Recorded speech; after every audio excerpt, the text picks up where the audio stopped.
Good morning, happy Sunday. You can see Luca is on his spot. I think we're gonna make that all turf, but he was really in pain yesterday. Last night it was bothering me. He's doing so much better today, and I wanted to take like 5 minutes and have another poolside chat with Harlie because I'm closing on my other house in Colorado next week, and boy, I'm mitigating the stress and all the things I have to do well, but it does seem funny, like he was in pain, like to where he couldn't even touch his foot. And it's like, man, I have to have somebody watch him, and I can't take him with me this week. And I'm like, why does this always happen? Like right the week before I'm gonna close on a house, and I got a lot of stuff to do because on the house in Tucson, he actually got bit in the face by a rattlesnake while I'm waiting to close on that house. And then we went home to Colorado, and a tree went through my roof, and literally had water coming into my kitchen.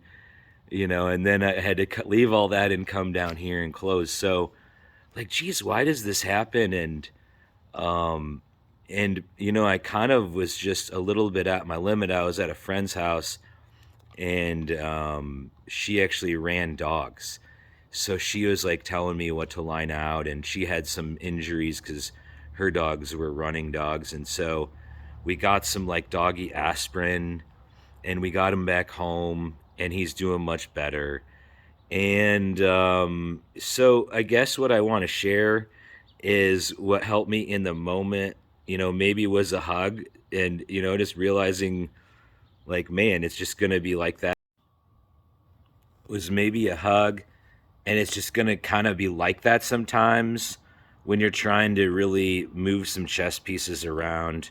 And what came to mind was the Stockdale paradox.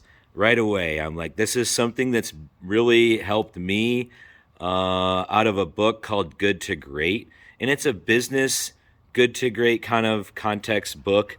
But I think when I read it, I think of the best human, or the best Harlie, good to great Harlie. And because these concepts and principles can work clearly for anything.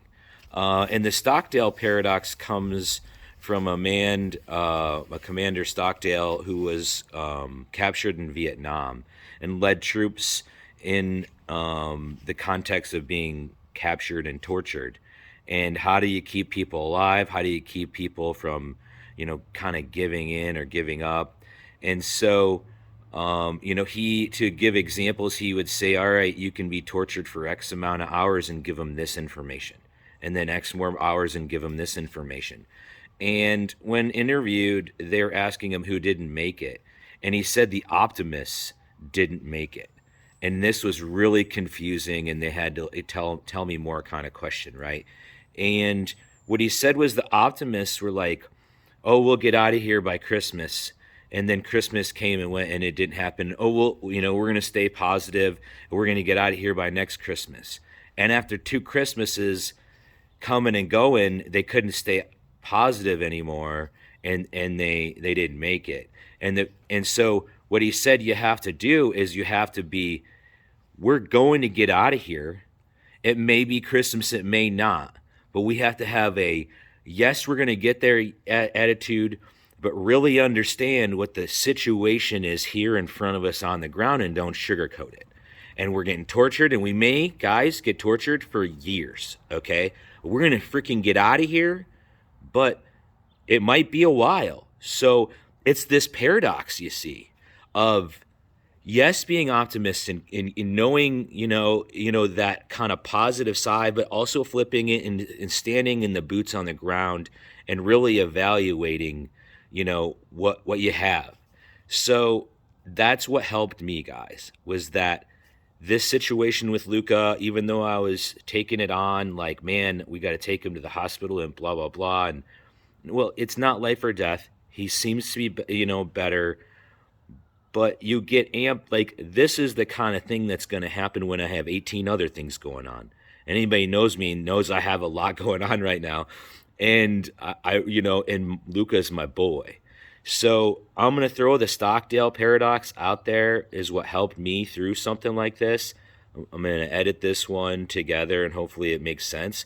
But that's out of the book called Good to Great.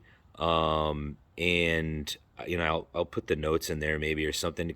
But I think this is a good way of doing these poolside chats is because this was hard for me, and I've read some books in that Good to Great book I would read over and over again, and now I can kind of just share. That's one I would like recommend for everybody, and that was what my buddy Carl mentioned about the other poolside chat video. So I'll leave a book out there for you guys that really helps me, and I find I've been reading these ones over and over again instead of picking up a new one, because I don't know why, but man, I can't remember the guy's name, but he's got more than one book, and this was very interesting to me because it was based on data. So you guys have a great day, and we'll see you soon.